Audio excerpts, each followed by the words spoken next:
Hi guys, today I'm going to do a sort of chit chat, get ready with me / tutorial on this really pretty statement eyes and lips look.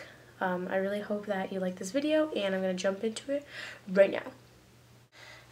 I haven't actually decided what I'm going to do yet, but I think I'm going to take inspiration from a look I saw earlier by Desi Perkins.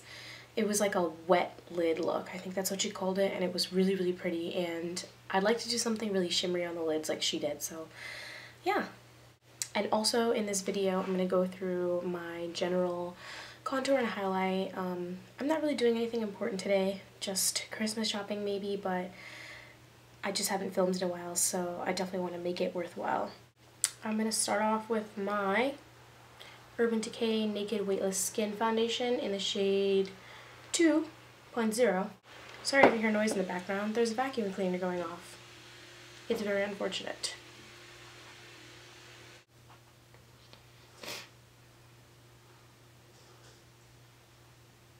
So yeah, after I put on that layer of foundation, I'm going to start on my eyes. I don't want to do concealer yet because who knows what kind of fallout is going to happen. Now that we are super zoomed in and you can see my crazy eyebrows, I'm going to start off by priming my eyelids. I'm going to use my MAC Pro Longwear Concealer. Oh, double priming. Double priming in here.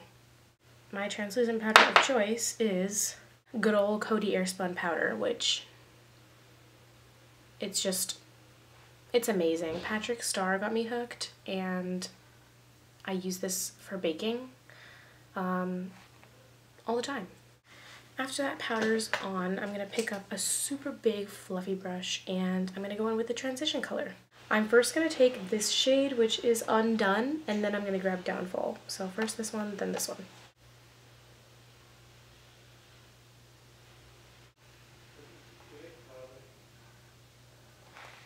To put on that shade Downfall, I'm going to grab my MAC 217 brush. Honestly, these two shades are the beginning of probably 75% of all eye looks that I ever do. They're such good brown eyeshadows.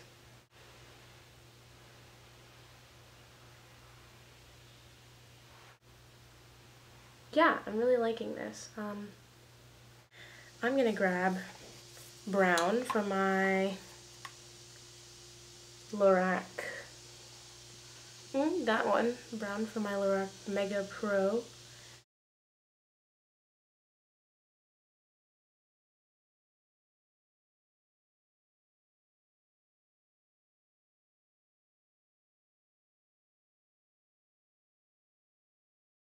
And blending that out like a mother.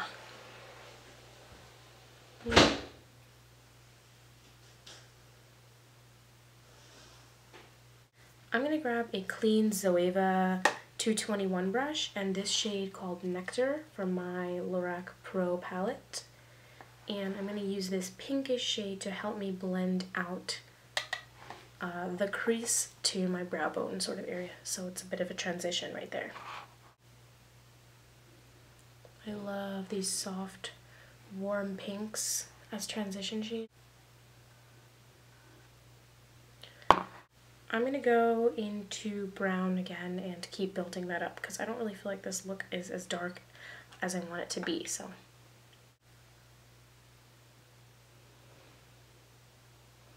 Alright, to get that wet lid, Desi Perkins, beautiful, dewy, amazing look, my eyeshadow of choice is Stila's Kitten. Oh, I hit pan on it. Such a bittersweet feeling. I am going to pick this shade up on a brush really, honestly really heavily. I'm just really going to town. You can see that. You can see that little brush there. Oh, this eyeshadow is so pretty. This is what Kitten looks like. You can just see it's amazingly shimmery and it really adds a lot of reflectiveness. So I'm going to pick that up on a flat shader brush. This is a Zoeva 234 and I'm going to spritz it with a bit of water. Using this eyeshadow wet is gonna foil it a little bit and make it look less like an eyeshadow and almost like a paint. It's gonna give us a beautiful reflective look. I just think that this look, oh, it's just so gorgeous.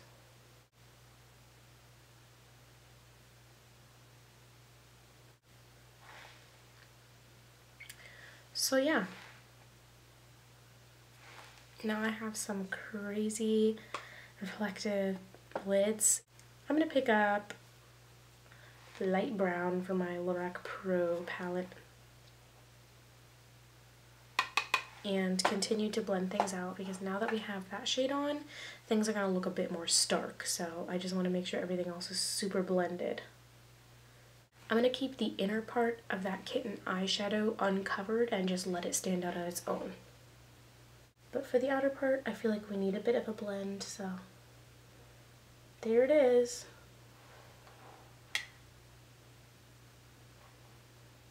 And I'm going to use my Anastasia Dip Brow in medium brown. And I'm just going to pick that up, and that should be good for one of my eyebrows. I always like to start on the tail because I don't want to put down too much pigmentation on the inner part, because I do like that inner part to be a tiny bit lighter. So there you have it, one filled in eyebrow. See how fast that was? I just love this product. I can move so fast with it. So there we go. Now the eyebrows are filled in. I'm going to contour first and then I'm going to conceal. Reason being is that I don't like to do both things at once. I know a lot of people like to lay down everything at once and then go and blend, but I find it much easier to do one at a time, as the longer things sit on the skin, I find that the harder they are to blend. I'm going to contour with my Tarte the Sculptor. I feel like I can kind of see the shadow, but if it helps, you can press in and find where that bone is. If you've ever watched Wayne Goss, then you know that he talks about two different ways to contour. You can either go up and around the cheekbone, which is going to give you a rounder, fuller face with high cheekbones, or you can bring this contour down, which gives a more masculine but super slimmed out sort of Angelina Jolie look, which that's definitely my preference. So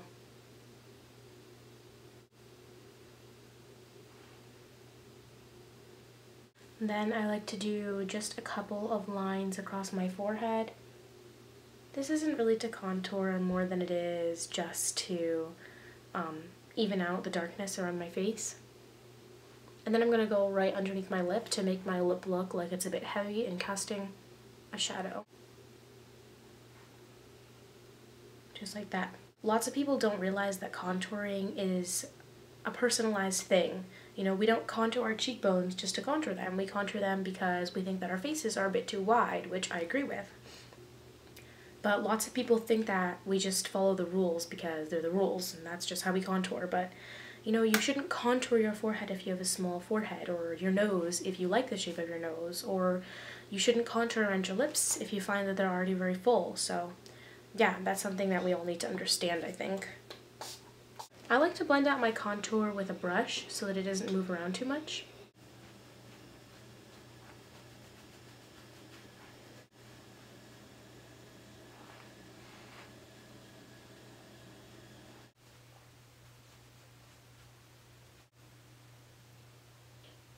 Yeah, that's my contour. It might not look like much right now, but I promise once we contrast all of this with highlighting, you're going to see the difference.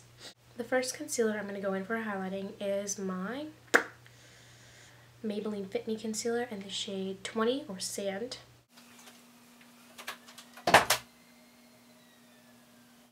I'm just going to conceal kind of all over my nose because it's just an area that I have a lot of redness. And this concealer does match my skin, so it's all good. My chin, because I like all of these areas to be more prominent. I'm also taking this concealer and going right underneath this contour line. Now I'm going to go in with my MAC Pro Longer Concealer. It's the same one we primed our eyelids with. And I'm just going to use the wand for my Maybelline Fit Me because I'm just lazy like that. And I'm going to use this concealer on the very high places of my face. Cubital and chin. So basically the same places we concealed before, but now I'm going to make them even lighter and, you know, a bit more prominent. I just want to make sure that my concealer is one with my skin. I want to make sure it's really nice and blended. The reason why I blend out my under eye concealer last is because I want to really quickly set it. I have a separate sponge that I dip in my powder. So yeah, I have two. One of them's dry right now, one of them's wet. I'm gonna pounce out this concealer with my wet sponge, and then I'm going to really quickly set this with my dry sponge. I'm going to set the rest of my face, as this is baking, with my MAC Studio Fix powder in the shade C4. Set everything around that baking area. I'm going to take this powder right on my jawline. This is going to look crazy right now, but I promise everything's going to work out. I'm going to use the third shade, this one, on my Highlight and Contour NYX palette. And I'm going to pick this up on a little pointed Eco Tools brush. And I'm just going to pick this up right on the tip of the brush, and I'm definitely going to make sure I tap this off because I'm definitely not trying to go for a super harsh look today. I'm just going to apply this to the cheek area. And it's optional, but you can also apply it to the forehead and the sides of the nose if you wish. I'm going to go in with just the brown from my Lorac Pro palette, and I'm going to run this on the lower lash line as my face is sort of baking. Smoke out that lower lash line and sort of blend it. I'm going to use my NYC liquid eyeliner, and I'm going to try to film at least one eye. Yep, wrong way. There you go.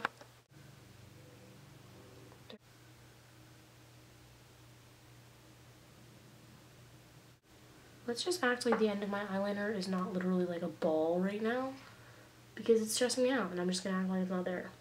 I'm switching to my Art Deco eyeliner to do the very tip because it's really, really fine. So yeah, that went really surprisingly well, and I'm really happy about it. So I'm going to grab a dual fiber brush. This is a Morphe M436, and I'm just going to dust away powder flying around. Everything will be okay, but you will probably have flashback.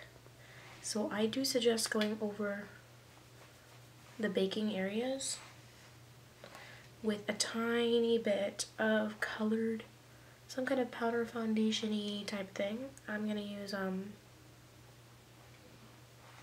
just a tiny bit of MAC, just a tiny bit of my MAC Studio Fix.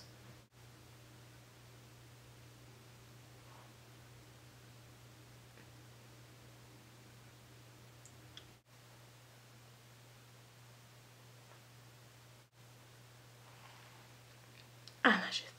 Yeah. There's a clump, so I'm just gonna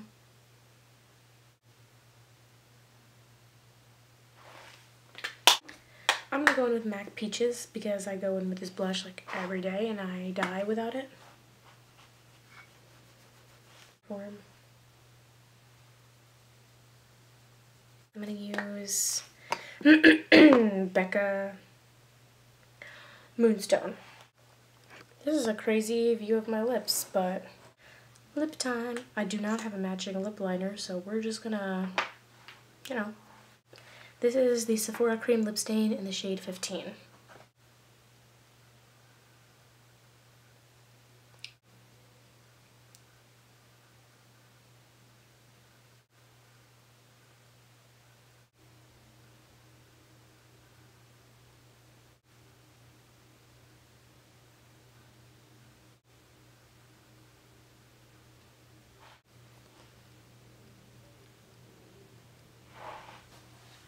So this is the final look. I think it's so pretty. It's just super statement kind of look, and with a really bold eyelid and bold lips, I think you'll just look super edgy and cool. Thanks for watching, and if you like this video, give it a thumbs up or comment or subscribe or something like that. Thank you so much for stopping by. Bye!